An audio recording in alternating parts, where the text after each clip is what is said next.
예, 두 번째 강의의 제목은 종속된 세월.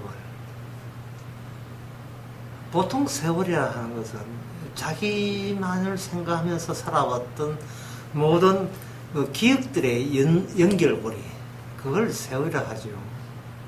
또는 나만의 역사. 그런데 그렇게 세월을 할 때 우리가 잘 살았든 못 살았든 간에 우리는 남한테 종속되었다는 생각은 별로 들지 않습니다. 물론 어릴 때 경제적인 자립이 되지 않고 여전히 교육비를 부모로부터 타내야 되고 가정생활이나 이렇게 식사와 잠자리를 부모로부터 제공받던 그런 시절에는 그건 어쩔 수 없이 부모의 세상관, 인생관, 특히 부모의 종교관, 신앙관을 그 본의 아니게 억지 삼아 수용하는 척을 했겠지요. 하지만 그 유청소년 시절이 끝나고 드디어 이제 20세가 되어서 어른이 됐다라고 한다면 그때 청춘들은 전부 다 내가 원 없이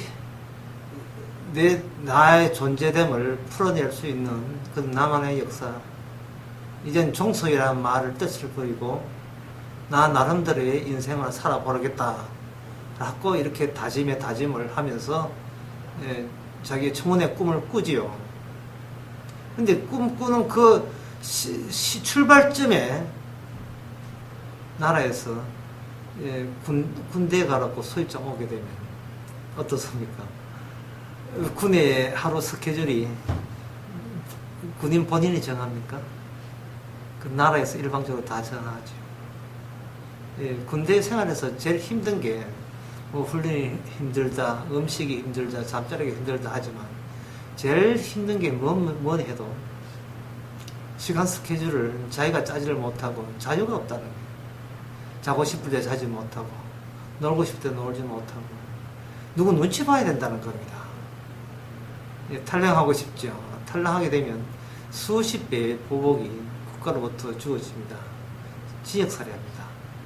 그리고 그것이 한평생 앞에 모든 그 전과자는 낙인이 찍혀버리면 군에 2년 다녀온 것보다 더 혹독한 시련을 겪게 되고 청혼의 꿈은 날아가 버리죠.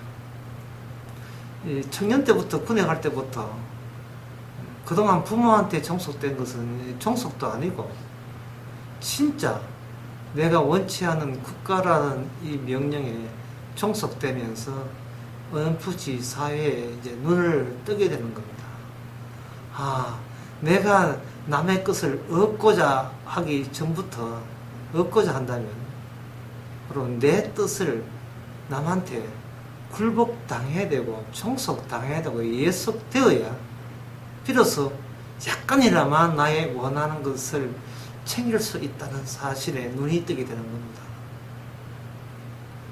취직하기 전에는 취직했다는 그것에 대한 그 수입과 그 수입을 기초로 해서 자기의 미래상을 꾸미고 싶지만 회사에서 그 월급을 주기 위해서는 자신의 꿈조차 접고 회사의 꿈에 종속되어야 되는 것이 신입사원들의 팔자의 운명입니다. 그게 또 현실이고 사회고.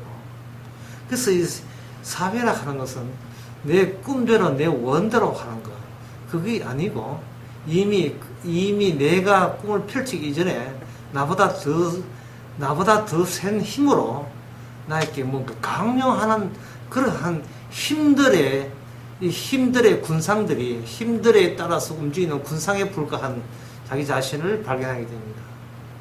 그러면 개인 회사체도 마찬가지죠. 개인 회사 해도 더 큰 회사가 버티고 있고 또는 작은 회사끼리 또 하청다는데 경쟁이 해야 되고 어디에도 경쟁 없고 어디든 내 뜻대로 안 될 때 우리는 결국은 하루하루 살아가면서 내 꿈을 펼친다고 하면서 사실은 이미 기존 세상이 요구하는 대로 순응하는 식으로 그래도 숨 쉴 수만한 조그마한 내 공간 하나 마련하는데도 그렇게 굴복과 굴복의 반복에 의해서 얻을 수가 있습니다.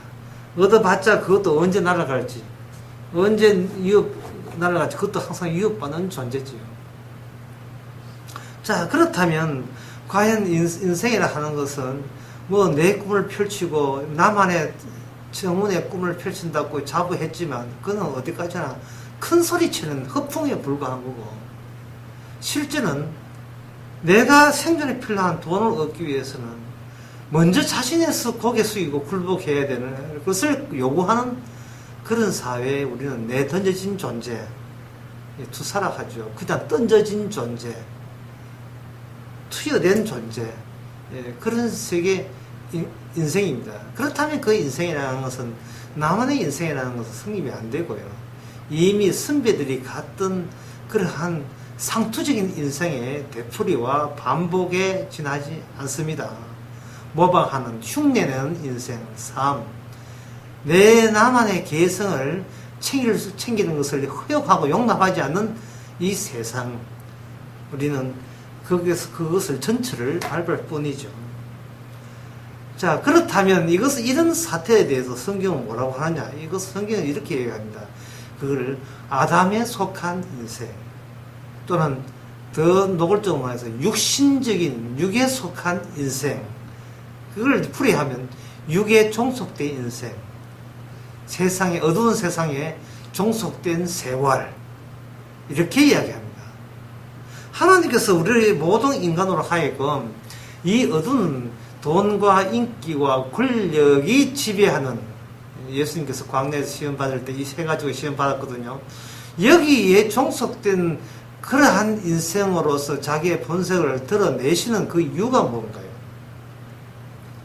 그것은 우리가 진정한 이 세상의 진정한 의미라 하는 것은 혹독하게 자기 죄의 값을 혹독하게 치러야 한다는 겁니다.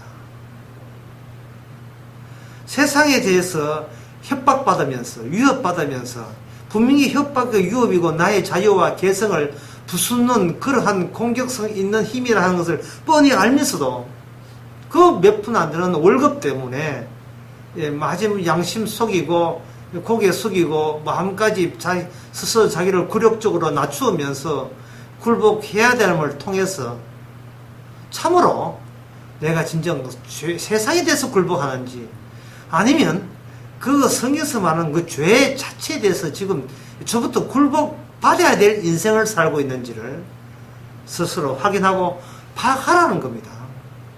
그리고 그 끝은 뭐냐? 그렇게 굴복하면서 어떤 희망의 날, 좋은 날을 기대한다고요. 결국은 죄의 값은 사망입니다. 죽는 겁니다. 그래서 인생을 하루하루 살아가는 것은 죽음이 뭐며 죄가 뭔지를 조금씩 체험하는 처음의 순간들이라고 볼 수가 있어요. 아프지요. 괴롭습니다. 누가 몽둥이를 때려서 아픈 것이 아니고 정신적으로 우리는 아픕니다. 내 뜻대로 안 되니까 아프고, 싫어하는 사람을 웃으면서 대해야 되고, 위선을 떨어야 한 표라도 번다는 그러한 자기가 자기의 성질을 죽이고 속여야 된다. 그게 또 정신적으로 아파요. 안 아픈 순간이 없습니다. 평생 살면서 마음 안 아픈 순간이 없어요. 뭔가 좀 좋았다가도 롤러코스터는 다시 그것이 협박받고 위협당하고 두려움으로 변하는 그런 순간이 다시 옵니다. 돈을 좀 가져도 누가 이 돈을 또 뺏어가고 훔쳐가고 사기치기 할지, 누가 또 달라고 동정 삼아 와가지고 나의 동정심을 자극해서 있는 돈도 가져갈지, 우리는 항상 소유를 가져도 불안할 수밖에 없습니다. 자, 이러한 하나님의 이런 경험을 하나님께서는 성도에게 일부러 그렇게 시키는 겁니다. 왜? 이 세상이 우리가 머물 곳이 아니라는 것을 알려주기 위해서.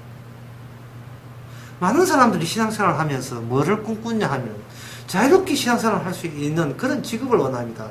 그런 직업을 원하다 보니까 가는 길이 뻔하죠. 신학교 가서 선교사를 하든지 이제 목회하든지, 목회도 분목사나 전도사보다는 당회장 목사가 되어가지고 자기 하고 싶은 대로 목회하게 했을 때 뭔가 하나님도 믿고 예수도 믿고 자기의 만족도도 높이고 자기의 자유도 만끽하고 양쪽 다 그것을 구비했는 것처럼 그런 희망을 품고 신학교 갑니다만은 이 땅에서 예수를 믿는다는 것은 그런 목사직도 찢어버리는, 목사 정수도 찢어버려야 될 것을 요구하는 그것이 바로 신앙이라는 사실을 알아야 됩니다. 목사를 했다는 것은 어떤 의미에서 예수님을 믿는 걸 포기했을 경우에만 목사해서 목회 성공할 수 있는 그러한 분위기가 오늘날 교회입니다. 따라서 사도들 갔던 길을 보세요. 스데반 집사를 보세요. 12사도를 보세요. 그들은 성령을 받았기 때문에 세상 속에 고생하면서도 세상에 종속된 세월이 아니고 오직 예수님께 종속된 예수님의 종으로 살았습니다. 그 이유는 단 한 가지, 살려고 한 것이 아니고 예수를 믿었으면 이제는 죽겠습니다. 주여, 어떻게 하면 내가, 무슨 수를 하면 내가 죽을 수가 있습니까? 이것이 그들의 인생의 삶의 목표였고 목적이었던 것입니다. 이 땅에서 죽는 것이 목적으로 사는 사람만이 주님께 종속된 사람이라 할 수 있습니다.